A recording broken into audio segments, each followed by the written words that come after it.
Itu kita tidak bisa spekulasi di situ. Tapi yang jelas kita baca lagi ya. Kita ulangi untuk membacanya. Di IDN Times pada tahun 2011, Moises Meras Espinoza terlibat dalam pembunuhan ibunya, seorang warga California berusia 42 tahun, Amelia Espinoza.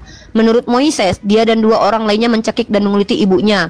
Mereka mengeluarkan organ tubuhnya dan memotong mayatnya dengan penggergaji melingkar.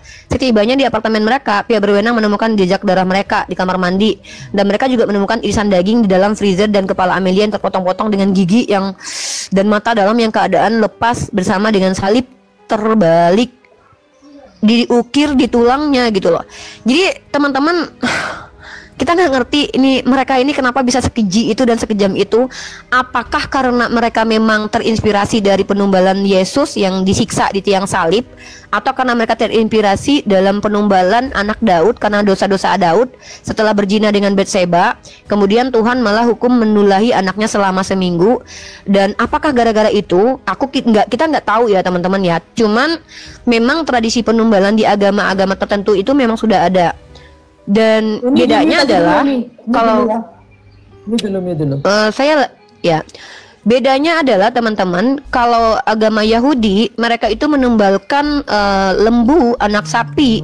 Tapi kalau di Kristen malah yang ditumbalkan adalah Tuhannya, ya.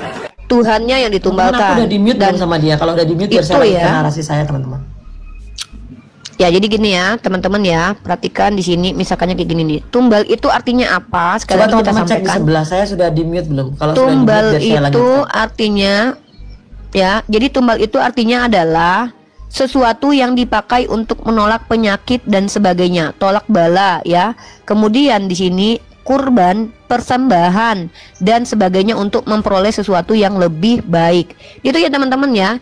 Jadi memang penumbalan itu adalah korban. Nah, korban. Jadi Yesus itu apakah korban? Iya, Yesus adalah korban, teman-teman. Korban penebusan dosa-dosa si Yuli. Yuli ini kan dosanya banyak tuh, tapi dia tidak mampu menebusnya.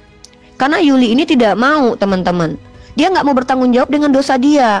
Maka Yuli itu harus menerima dulu kematian Yesus sebagai penebusan dosanya, supaya dosanya berdamai dengan Tuhan, agar dia tidak lagi dihukum walaupun banyak dosanya di dunia. Maka kalau kalian melihat Yuli ini sedikit barbar, suka menghina pribadi kita, wajar, karena memang dia mungkin sudah merasa bahwa hidupnya itu sudah diamankan oleh Tuhannya dengan darah Tuhannya, begitu. Ini bukan hinaan teman-teman, tapi ini fakta. Kita menggunakan KBBI ya. Nah, jadi teman-teman bisa melihat sendiri bagaimana konsep penumbalan anak manusia ini ya. Penumbalan anak manusia ini ya, itu saya bingung. Dia minta PK sama saya, tapi dia minta mute suara. Yuli Cahyono, bentar. Yuli. Ya. Kamu minta PK sama saya, tapi kita suaranya di mute. Kamu mau ngapain, Dek? Katanya masih narasi tentang itu. Saya mau nanya tentang perempuan nih satu kali. Oh, kita bahas perempuan. Oke. Gini aja. Kita bahas dua arah tentang perempuan, Bu dosen ya. Ini mahasiswi lawan dosen, bahas tentang keadaan perempuan, posisi perempuan di agama Kristen dan Islam, teman-teman. Sepakat, Yuli? Kita menggunakan data ya, Yuli. Data hanya boleh diambil dari Alkitab dan Al-Quran, tidak boleh di luar itu. Boleh. Oke, boleh. Boleh banget. Tidak boleh di luar Al-Quran dan Bible. Oke, mantap. No web dan no AI. Iya dong. Sorry, kita nggak pernah pakai AI. Teman-teman, Yuli Bu dosen ini dia menghilangkan esensi dalam dunia akademik. Dia tidak mau memakai situs dan website, padahal dunia akademik sekarang sudah. Kenapa sih Yuli? Sama dia terus. Kita lagi diskusi Lu saja. bilang lu malah diskusi sama gua. Yang minta PK sama gua siapa? Lu atau gue? Kan dari kemarin lu ngejar-ngejar gue. Enggak, sorry, Najis. Tunggu. Yuli, gua nggak pernah ngejar-ngejar lu karena lu bukan pendeta. Geli banget ini orang NPD. Yang minta di sini diskusi sekarang siapa? Yang minta sekarang masuk siapa? Kamu atau saya? Ya, saya. Ih, nggak tahu diri ini orang. Ini orang nggak tahu diri. Dia tidak mau mengakui kawan-kawan ya. Ini junjungan kalian. Itu dulu. Kemarin itu waktu lu gua tantang di tempat room Kak Mary dan lu tolak itu, lu mintanya di room Superboy. Dan sekarang gua lagi bernarasi lu masuk, tapi lu bilang inilah malasnya diskusi sama dia. Yang masuk ke sini lu, Bu dosen. Ini dosen sehat nggak sih? Oke, makanya yaudah kita bahas perempuan aja dari Bible. Ayo dari Bible ya. Ayo. Ya. Boleh. Gimana? Siapa duluan? Uni duluan apa Yuli duluan? Tapi nggak apa-apa Uni. Saya lagi mengumpulkan dalil-dalil di kitab Anda. Ntar ya tentang keadaan perempuan dalam kitab Anda. Katanya pakai Bible. Saya pakai Bible aja. Saya gunakan Bible aja. Tenang. Al-Quran dan Bible teman-teman ya. Ingat omongan dia ya. Hadis dipakai kan? Teman-teman lihat teman-teman, dia sendiri yang bilang Al-Quran dan Bible, sekarang dia bawa hadis. Ini orang konsisten gak sih kalau ngomong? Tadi lu bilang Al-Quran sama Bible.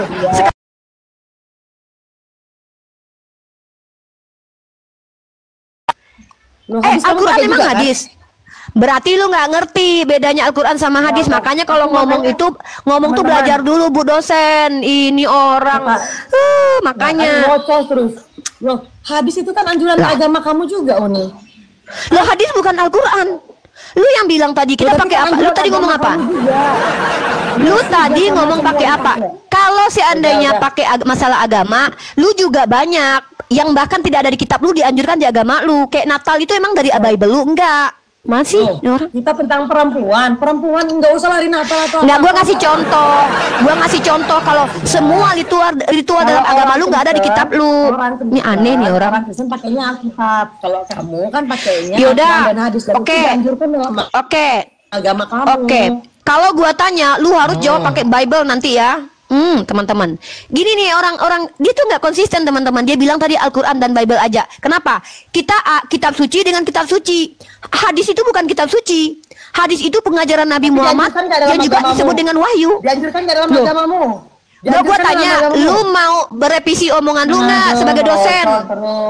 Katanya dosen, mau revisi nggak omongan lu sendiri? Katanya cuma Al-Quran dan ini Bible. Ini orang teman-teman emang nggak ngerti dengan apa yang diucapkan, ngakunya dosen. Kayak gini mau lawan Kalau kamu yang ngaku dosen siapa? Saya juga nyerang profesor. Yang ngaku dosen.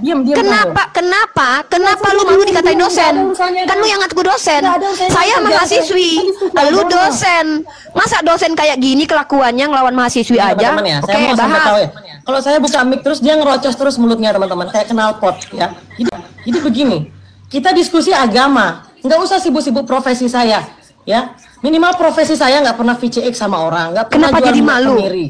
Ya, belum tahu agama. Belum tahu kita jangan-jangan lu pesundal. Karena di agama lu pesundal itu direstui Tuhan. Di agama lu perempuan sundal itu lebih dulu masuk surga.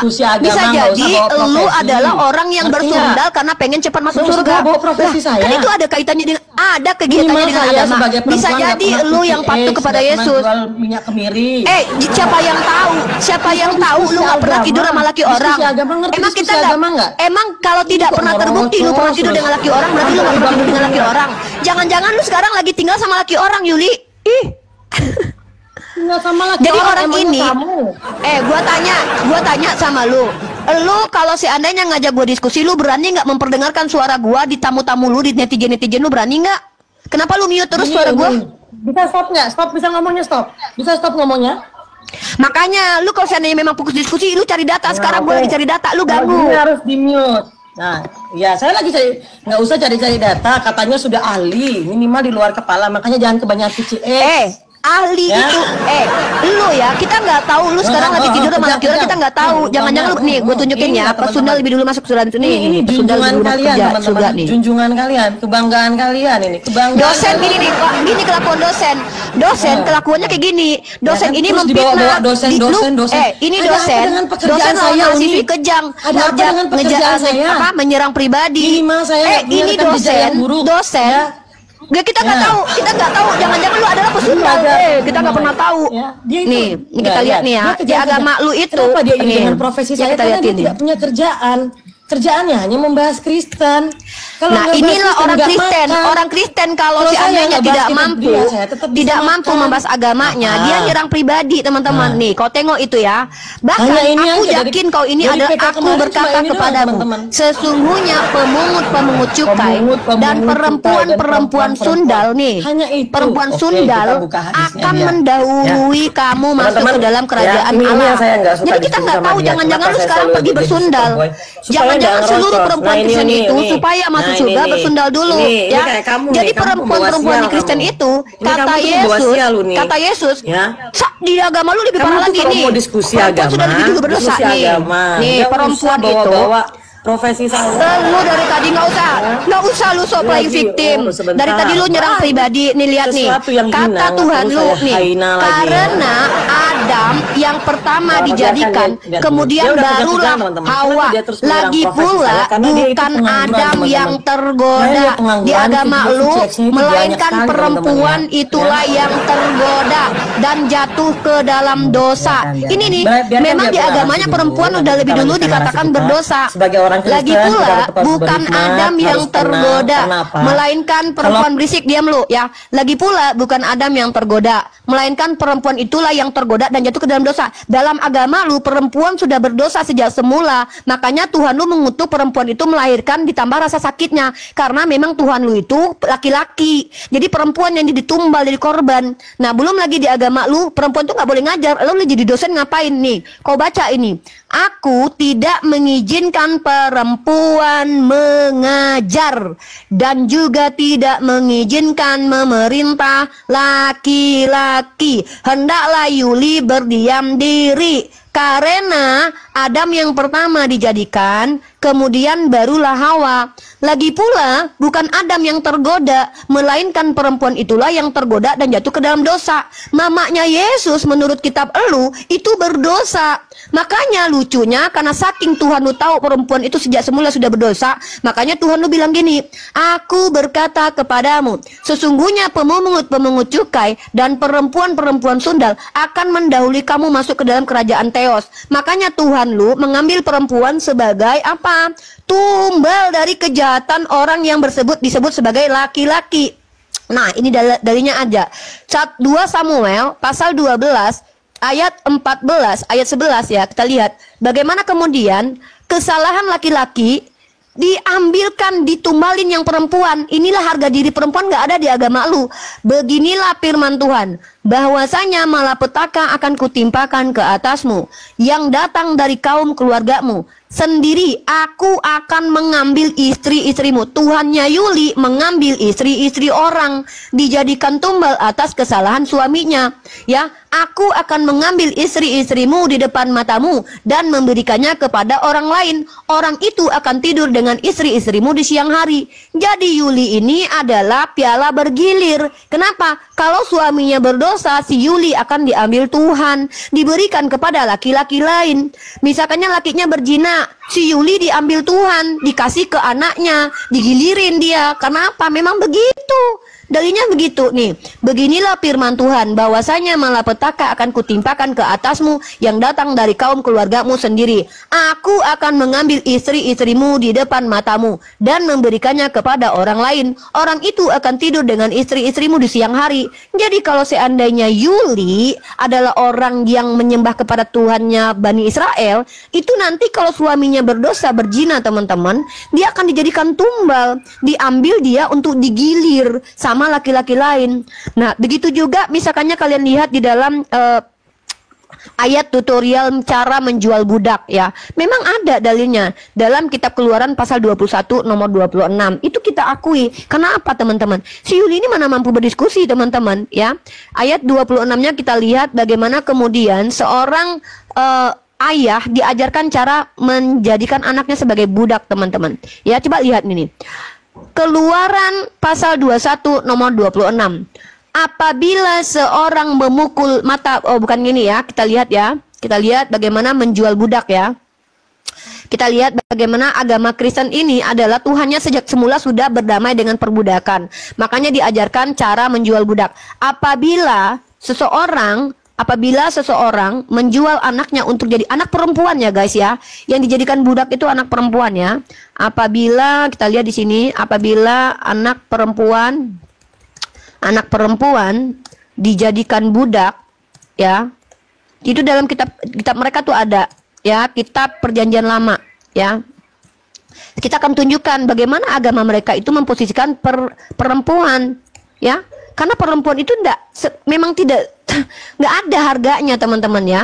Nih, kalau kita lihat teman-teman, dan bahkan kalau seandainya dia jadi budak teman-teman, tidak boleh dikurangi upah persetubuhan tubuhnya, tidak dikurangi hubungan badannya tuh boleh. Budak itu boleh digauli sama agama mereka, tapi anehnya mereka ini sok-sok bersih, sementara Tuhannya sendiri mengajarkan tutorial, mengajarkan orang-orang untuk bagaimana cara menjual anak perempuan menjadi budak.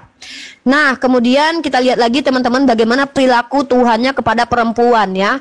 Pertama, Yesus sendiri tidak pernah sangat menghormati orang tuanya. Apa kata Yesus? Waktu Yesus hilang 3 hari 3 malam, Maria kan capek cari itu. Bukannya malah minta maaf sama Maria, tetapi Yesus berkata, "Mengapa kau cari aku? Bukankah aku berada di rumah Bapakmu?" Tidak ada nampaknya bagaimana Yesus mengajarkan menghormati perempuan dan orang tua. Di dalam, bahkan kalau kita lihat, Yesus lebih memuliakan perempuan sundal ketimbang ibunya. Coba perempuan sundal dihukum, dia lindungi, selamatkan. Tapi ibunya, pernah tidak Yesus mengajarkan cara menghormati orang tua dan ibunya di dalam kitabnya? Tidak pernah ada. Silakan kalian cari kalau ada ayatnya. Makanya saya bilang, lucunya teman-teman kita Kristen seperti Yuli ini minta kita diskusi tentang perempuan dalam agama mereka. Loh, agama mereka aja sudah mengatakan perempuan berdosa sejak semula kok. Sudah dikutuk kok dengan cara melahirkan. Jadi bayangkan, kalian melahirkan, itu Tuhannya Yuli yang bikin sakit. Tuhan yang menambahkan perempuan itu sakit dalam melahirkan. Kenapa? Gara-gara manusia yang namanya perempuan ini sudah dianggap berdosa sejak semula. Nih ya, kita kasih datanya ya. Perempuan itu dikutuk di dalam kitab Kejadian. Maka kalian akan menemukan bagaimana perempuan dikutuk melahirkan sakit, teman-teman. Dikutuk perempuan itu, nih ya. Sakit di Kejadian. Kalian baca ayat ini, penting banget buat kita supaya kita tidak terjebak dengan tuduhan-tuduhan terhadap ajaran ini ya. Kita lihat di kitab Kejadian. Jadi begini, masa ngakunya perempuan dimuliakan, orang Tuhannya aja menganggap perempuan itu setara dengan guguk. Lalu mereka bilang kami dimuliakan loh nih. Nih tengok nih, bagaimana kemudian Tuhan mereka merendahkan perempuan. Nih kita lihat nih, firman-Nya kepada perempuan itu, susah payahmu waktu mengandung akan kubuat sangat banyak. Dengan kesakitan engkau akan melahirkan anakmu. Namun engkau akan birahi kepada suamimu dan ia akan berkuasa atasmu. Tuhannya udah ngutuk perempuan. Nanti kalau si Yuli ini dia misalkannya mau melahirkan, dia birahi malakinya. Rasa sakitnya itu Tuhannya yang nambahin. Kenapa? Karena memang sudah dikutuk sejak semula. Nah, inilah dalil-dalil betapa rendahnya harga diri perempuan di dalam agamanya Yuli. Dan budak-budak itu teman-teman ya. Tetapi jika kalian lihat nih ya, nih cara menjual anak menjadi budak diajari nama Tuhannya Yuli. Keluaran pasal 21 nomor 7. Apabila ada seorang menjual anaknya yang perempuan sebagai budak, maka perempuan itu tidak boleh keluar seperti cara budak laki-laki keluar. Ini teman-teman. Jadi memang bagaimana mau mengatakan perempuan dihargai di agama mereka? Di dalam kitab Perjanjian Lama, perempuan itu sudah dikatakan dikutuk melahirkan, sakit melahirkan, kemudian sudah berdosa sejak semula dan tidak boleh mengajar menurut Paulus. Bahkan si Yuli ini teman-teman, ini adalah simbol kejahatan. Vaginanya itu simbol kejahatan di Kristen teman-teman. Dikatakan seperti itu. Dan lucunya ketika vagina dikatakan simbol kejahatan, lucunya di abad ke-6 agama Kristen pernah menyimbolkan luka Yesus seperti vagina. Mari kita lihat teman-teman ya. Kalian pernah nggak bahas ini, analogi vagina di dalam agama Kristen? Pasti kalian nggak tahu kan? Ini dia teman-teman ya. Agama Kristen ini pernah membuat sebuah gambar vulva. Nih teman-teman nih. Nih kalian baca ini literasinya. Aku penuh literasi guys ya. Nih kalian lihat ini. Katanya perempuan dikutuk melahirkan sakit, tapi agama Kristen pernah di abad ke-6 dulu nih. Ini adalah bentuk vulva. Mungkin beda ya sama Yuli ya. Yuli hitam kali ya. Kalau ini merah teman-teman ya. Nah, jadi kalau kita lihat di sini teman-teman ya, selama ribuan tahun citra vulva memiliki memiliki makna yang mendalam, seringkali tersembunyi dalam budaya manusia, mulai dari ukiran prasejarah hingga keingintahuan abad pertengahan. Jadi kalau simbol vagina itu jadikan ritual di agama, tapi perempuannya dihina-hina teman-teman, dan bahkan mempengaruhi simbol-simbol agama besar di dunia. Nih, apa yang dulunya merupakan simbol penciptaan dan kekuatan perempuan yang dihormati telah dikaburkan dan terkadang sengaja dihapus oleh dominasi patriarki. Namun jejak ikonografi yang kuat ini masih bertahan dalam seni religius dan abad pertengahan, menawarkan pandangan sekilas yang menarik tentang hubungan kompleks antara tubuh manusia dan spiritualitas. Miss V aja nih, bayangkan ya, vulva merupakan salah satu subjek tertua dan paling umum dalam seni prasejarah di seluruh dunia, dari dinding batu pasir sampai bla bla bla. Pemujaan terhadap vulva itu sudah ada teman-teman. Makanya agama Kristen kalau kita lihat teman-teman ya, itu tidak, nih menariknya, agama-agama Abraham tampaknya patriarki dan mengandung jejak simbolisme vulva. Beberapa ahli berpendapat bahwa vulva Dewi Ibrani dilamakan dengan air di kuil-kuil Yahudi kuno, dan Ka'bah dalam Islam yang dulunya dianggap suci bagi dewa alat ya, diabadikan dalam vulva, perak yang disentuh oleh para penjara. Ini tuduhan mereka, padahal yang nyata-nyatanya ada, tidak ada satupun sekolah Islam ini mereka tuduh Hajar Aswad seperti vulva, padahal batu Hajar Aswad itu yang kecil-kecil itu, tapi agama mereka menggunakan simbol vulva di dalam buku doa mereka. Nih, ini nih, lihat nih, ada Kristusnya, ini tanda salib teman-teman, ini lubang vagina guys, disimbolkan sebagai luka Yesus. Jadi lambung Yesus itu teman-teman pernah digambarkan seperti Miss V, tapi bukan seperti Miss V-nya Yuli. Ya nggak mungkin punya Yuli itu menurut Yuli sama seperti Hajar Aswad, gede lubangnya. Kalau ini kan sempit teman-teman ya. Karena Yuli ini kan, dia kan bisa jadi kan orang yang mengikuti ajaran Kristen, ajaran Yesus, yaitu pesundal lebih dulu masuk ke dalam kerajaan surga. Bisa jadi dia bersundal dulu, dan kita nggak tahu dia ini udah dipakai berapa kali kan teman-teman. Bukan berarti ketika tidak pernah nampak, ketahuan dia tidak pernah melakukan itu. Sama seperti Yesus tidak pernah terdokumentasi cebok. Apakah Yesus tidak pernah cebok? Kan nggak mungkin teman-teman begitu. Si Yuli adalah orang yang percaya kepada orang Kristen yang memfitnah aku, lalu mengatakan Ciripa PCS. Padahal kita nggak tahu si Yuli ini pernah dipakai Om Burhan atau tidak. Nah, kemudian kita tunjukkan lagi bahwa memang di agama Kristen dulu di abad ke-6, simbol-simbol tentang vulva ini, vagina ini, Miss V ini sudah menjadi ritual dan analogi ya, dan ini ada, dan kalian lihat ini ya, ini buktinya. Situs ini dari mana teman-teman? Ini dari Science Museum ya, ini Science Museum, kalian baca ini dari jurnal ya, ini dari Jurnal Science Museum ya, Jurnal Science Museum. Ini gambar Yuli, bukan punya Yuli ya. Nah, mari kita lihat. Tubuhmu penuh luka. Referensi konteks sosial dan penggunaan luka Kristus tuh. Penggunaan luka Kristus di Eropa akhir abad pertengahan. Memang ternyata gambar vagina atau Miss V ini sudah menjadi simbolisasi luka Yesus di abad pertengahan, di abad ke-6. Makanya identik dengan vagina, teman-teman. Ya, nih teman-teman lihat nih. Gambar vagina dapat dilihat baik di tempat umum maupun di tempat ibadah. Nih, gambar vagina dapat dilihat baik di tempat umum maupun di tempat ibadah. Sebagaimana lencana hati menampilkan eksternalisasi organ dalam, lencana yang menggambarkan penis dan vulva membuat bagian tubuh yang biasanya tersembunyi menjadi terlihat melalui medium artistik. Oleh karena itu, gambar vagina yang dapat dilihat baik tempat umum maupun tempat ibadah, dalam kasus lencana ziarah genital dan patung Celanagik, terdapat interaksi antara citra sakral dan sekuler yang menunjukkan batas yang agak tegas antara apa yang kita anggap sakral dan profan. Nah gini, saya berpendapat bahwa ketegangan ini juga terlihat dalam menggambarkan luka lambung Yesus. Tuh, luka lambung Yesus digambarkan seperti Miss P, teman-teman. Jadi lucu agama Kristen ini, giliran perempuannya dihujat, dinista, giliran melahirkan dikutuk Tuhan, tapi Miss P-nya dipakai sebagai simbolisasi keagamaan. Nah ini lucunya kan teman-teman. Makanya Yuli ini beda teman-teman. Dia adalah orang yang konon katanya adalah seorang dosen, tapi nggak ngerti bahwa situs dan website itu boleh dipakai karena kita sudah teknologinya canggih. Nggak ada tuh dosen-dosen saya yang larang kita pakai situs website yang terakreditasi atau yang jelas dari kampus-kampus.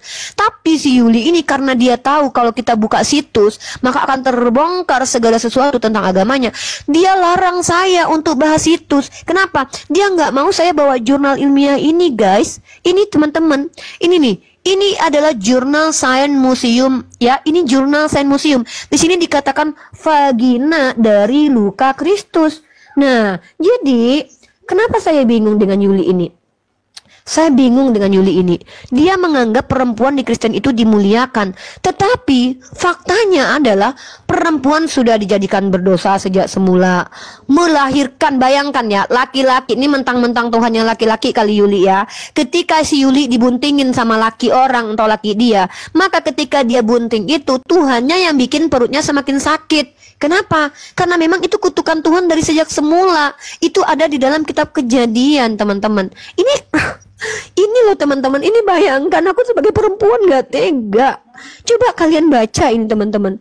Bagaimana Tuhan yang katanya baik ini firmannya kepada perempuan ini, kepada si perempuan ya Yuli. Kamu perempuan ya Yuli, kecuali kamu laki-laki loh ya. Susah payahmu Yuli waktu mengandung akan kubuat. Ini Tuhan kok kejam banget toh Yuli. Dibuat Tuhan sangat banyak Yuli. Dengan kesakitan Yuli akan melahirkan anakmu. Namun Yuli akan birahi ya. Yuli akan birahi kepada suaminya Yuli, dan ia akan berkuasa atas Yuli. Ini Yuli, kita nunjukin data, bukan nunjukin video Yuli. Yuli bisa nggak sih diskusi diskusi dalam, kita kan lagi diskusi rohani Yuli, kan kamu yang pengen begini. Karena juga perempuan itu direndahkan.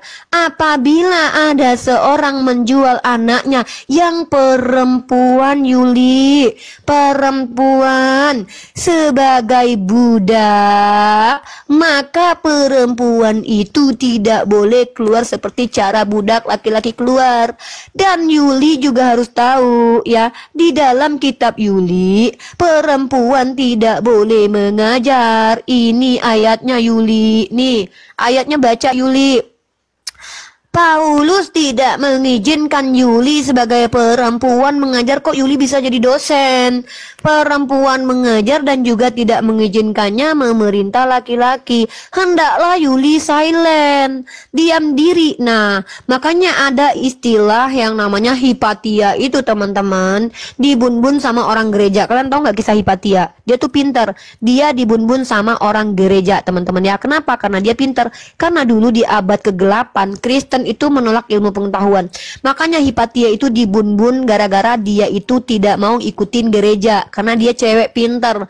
Nah, jadi kita takut nih teman-teman. Kalau orang-orang nih, kalian tahu nggak Hipatia? Ini kisah nyata. Ini tadi aku bawakan data ya, betapa perempuan itu direndahkan. Ini terjadi di Britannica. Hipatia ini adalah seorang filosof perempuan yang dibun-bun sama orang Kristen. Kenapa? Karena pintar kayak Uniriva. Makanya saya takut terlalu pintar kalau mayoritasnya oten. Bisa jadi kita dibun-bun. Jadi dia ini dibun-bun sama patriark gereja, teman-teman. Kenapa? Karena dia pintar. Nah, Hipatia meninggal seorang matematikawan, astronom, dan filsuf yang hidup di era yang sangat bergejolak pada dalam sejarah Alexandria. Ia adalah matematikawan perempuan pertama yang kehidupan dan karyanya diketahui secara cukup rinci. Hipatia adalah putri Theon dari Alexandria. Dia matematikawan dan dia dibun-bun sama gereja. Kenapa? Karena dia pinter. Jadi dulu ada yang namanya tradisi perburuan penyihir. Perempuan-perempuan itu dibun-bun teman-teman. Dan ini terjadi. Yulinya aja yang nggak tahu nih. Perburuan penyihir. Dia bilang perempuan dimuliakan di agama dia. Itu sejak lu tinggal di Indonesia mungkin. Coba lu dulu tinggal di zaman-zaman Kristen menjadi mayoritas. Ada istilah yang namanya perburuan penyihir. Yang lakuin siapa? Kristen. Ini bukti kalau perempuan itu tidak dihargai, Yuli. Nah, jadi Yuli ini nggak bawa data dari tadi, yang dia bawa justru malah video-video nih. Eksekusi para perempuan yang dituduh penyihir ratusan tahun lalu masih terasa dampaknya hingga kini. Dan tahukah kalian yang melakukan ini siapa? Ini yang melakukan adalah orang-orang Kristen teman-teman ya. Orang-orang Kristen. Dan aku punya data banyak tentang hal ini. Dia bilang di dalam kitabnya perempuan direndahkan. Secara realitas untung lu tinggal di mayoritas Islam, maka perempuan dihargai. Kenapa? Nah, pendiri kampus pertama, bedanya perempuan di Kristen dan di Islam teman-teman. Pendiri kampus pertama di dunia itu adalah Fatimah Al-Firi. Nih, mana bisa perempuan-perempuan oten itu kalau mayoritasnya oten dan punya kolot pemikirannya itu bisa berkembang. Kenapa? Ya karena dia nggak boleh pinter. Karena Paulus melarang perempuan untuk belajar mengajar. Di Islam tidak, tolabul ilmu itu adalah milik seluruh manusia, teman-teman ya. Teman-teman, Yuli itu sulit diajak diskusi, soalnya dia suka mute-mute suara aku. Jadi percuma, guys. Ya, lihat nih ya. Fatima Al-Fihri and Al-Qarawiyyin adalah universitas pertama yang ada di dunia ini menurut World History Encyclopedia, guys. Di sini dikatakan bahwa Fatima Al-Fihri ini adalah was a Muslim woman. Nggak ada tuh di dalam Islam itu perempuan dilarang mengajar. Makanya Fatima Al-Fihri menjadi pendiri kampus pertama. Ini Bu dosen nggak ngerti ya. Katanya dosen tapi nggak tahu pendiri kampus pertama di dunia itu adalah perempuan Muslim. Perempuan Kristen bisa apa? Jangankan perempuan Kristen, di zaman era kegelapan perempuan yang bukan Kristen dibun-bun, namanya Hipatia. Kayak gini katanya memuliakan perempuan. Yulisi berdusta dalam segala hal ketika menginjili orang-orang. Makanya Yul jangan ikut apa kata Paulus yang mengatakan, kalau karena dustaku kemuliaan Tuhan semakin melimpah, kenapa aku harus dihakimi sebagai orang berdosa? Gak bagus Yuli begitu. Coba deh jujur, katanya dosen melawan mahasiswi langsung kejang-kejang, nyerang-nyerang PCS lagi. Begini teman-teman ya, dulu di abad ke-8 orang Kristen itu mereka kaum Kristiani ini teman-teman ya, oten-oten ini, mereka itu menuduh orang tanpa perlu dibuktikan, karena bagi dia adalah selagi orang itu dituduh sebagai penyihir dan itu tidak perlu bukti langsung dibakar hidup-hidup. Makanya si Yuli ini bilang PCS itu jelas fitnah, bahkan orang yang menyebarkan itu sudah dikejar-kejar polisi sekarang. Tapi orang ini, oten ini nggak peduli dengan itu karena dia nggak butuh bukti. Lagi pula kita nggak perlu jelasin ke dia. Mereka itu mengkonsumsi kebohongan. Kenapa? Karena memang terbiasa dengan dongeng. Nih saya tunjukin kalau mereka itu terbiasa dengan dongeng. Contoh Paulus mengajarkan dongeng ya. Paulus mengajarkan dongeng teman-teman ya. Kita tunjukin bagaimana kemudian mereka ini sudah terbiasa mendengarkan dusta dan dongeng nih. Agama khayalan aku tunjukin teman-teman ya. Lihat nih. Kenapa Yuli itu senang sekali menuduh tanpa bukti? Karena dia memang ngikutin Paulus. 1 Korintus pasal 10 nomor 4. Ini ayat yang menurut tafsir ND teman-teman ternyata dongeng ya. Nih, kita lihat di sini. Paulus menggunakan dongeng itu sebagai mengandung perlambangan mengenai Kristus. Jadi Yuli sudah terbiasa berdongeng teman-teman. Kenapa? Ya karena memang ada ternyata ajaran dongeng itu di dalam kitab mereka. Ajaran halu juga ada teman-teman. Baik, kita akan buktikan ajaran halu. Nah, jadi Yuli ini dia tuh pengen pansos sama saya. Makanya dia minta supaya PK sama saya. Mungkin dia butuh koin tapi sok-sok kaya. Mungkin dia butuh koin, makanya dari tadi yang minta PK tuh dia terus loh teman-teman. Dari tadi yang minta PK. Tahu nggak kalian? Yang minta PK dari tadi tuh si Yuli. Jadi dia yang butuh koin teman-teman, karena dia tahu kalau dia PK dia dikasih koin sama Kristen. Dianggap hebat ngelawan Uniriva. Padahal dia tadi tuh nggak ngomong apa-apa. Dia butuh koin banget. Aku nggak pernah lo minta PK dari dia dari tadi loh. Aku justru terima dia masuk ke sini supaya dia diskusi. Ternyata nggak bisa diskusi, nyerocos, nyerang-nyerang pribadi, di mute saya. Ya udah, saya injili aja Yuli sekarang dengan membuka bagaimana kemudian agamanya Yuli ini adalah agama yang berasal dari kata halu, dongeng, dan juga hayalan. Nah, mari kita tunjukin. Pertama adalah kita tunjukin bahwa halusinasi itu apa sih? Nah, halusinasi adalah kondisi. Nih kita pakai alodok ya, teman-teman ya. Ini penting banget buat teman-teman semua ya. Jadi kenapa Yuli ini suka halu? Karena Yuli itu mengikuti ajaran halu. Nih, dari mana aku tahu kalau ajarannya halu? Ini. Jadi halu itu teman-teman adalah gangguan persepsi yang menyebabkan seseorang melihat, mendengar atau mencium sesuatu yang sebenarnya tidak ada. Halusinasi bisa disebabkan oleh gangguan mental, penyakit tertentu atau efek samping obat-obatan. Dan ternyata orang-orang yang bisa halu adalah kondisi orang halu ya. Orang halu ya, kita lihat di sini teman-teman. Halu yaitu ini salah satunya. Kondisi apa? 10 kondisi orang yang berpotensi halu, teman-teman. Ini dia. Salah satu kondisinya adalah apa, teman-teman? Memiliki penyakit apa? Penyakit epilepsi. Nih. Jadi wajar kalau Yuli ini halu, teman-teman. Jadi penyakit epilepsi. Dan ternyata, teman-teman, yang dulu di dalam sebuah situs yang cukup ini ya, namanya itu situs ini nih. Ini teman-teman ya. Nih, kalian tahu nggak? Ini National Library of Medicine. Dan kalian tahu penyakit epilepsi itu penyakit apa? Ternyata itu adalah penyakit Santo Paulus, teman-teman ya. Nih, makanya Yuli ini di sini epilepsi. Bertemu dengan saya langsung kejang-kejang nih. Santo Paul disease. ectasia and ecstatic seizures ya. Jadi kalau kita lihat, kita translatekan ke bahasa Indonesia teman-teman, kita akan melihat penyakit Santo Paulus ini dari apa? Ini dari National Library of Medicine ya teman-teman ya. Di sini ya wajar kalau Yuli ini kejang-kejang. Nah, penyakit Saint Paul di sini dikatakan bahwa Rasul, ini abstraknya ya, Rasul Paulus menderita penyakit kronis. Epilepsi diajukan sebagai hipotesis yang paling mungkin. Tuh, epilepsi. Jadi, epilepsi ini salah satu penyakit menurut Halodoc yang bisa membuat orang berhalusinasi, teman-teman ya. Ini bukan kata saya nih. 10 jenis kondisi yang berpotensi menyebabkan manusia halusinasi. Dan ternyata salah satu bentuk halusinasi ini karena adanya penyakit apa sayangku, cintaku? Yes, astagfirullah, epilepsi. Dan ternyata epilepsi ini diderita oleh siapa? Rasul Paulus menderita penyakit kronis epilepsi, diajukan sebagai hipotesa yang paling mungkin. Nah, maka ketika si Paulus ini mengaku-ngaku bertemu Yesus, itu bisa jadi bentuk keepilepsianya karena tidak terbukti. Nah, jadi dan ternyata yang melarang perempuan itu mengajar siapa? Paulus. Di mana dalilnya? Tadi aku udah tunjukin. Maka dengan demikian Yuli harusnya malu, Dek. Sebagai Kristen, Yuli itu tidak boleh ngajar. Jadi ketika Yuli menjadi dosen, itu telah melanggar perintah dari Paulus. Yuli ya sadar diri. Dan perempuan di Kristen itu tidak boleh mengajar, nggak boleh pakai emas, pakai baju nggak boleh mahal-mahal. Yuli pakai baju monja aja ya.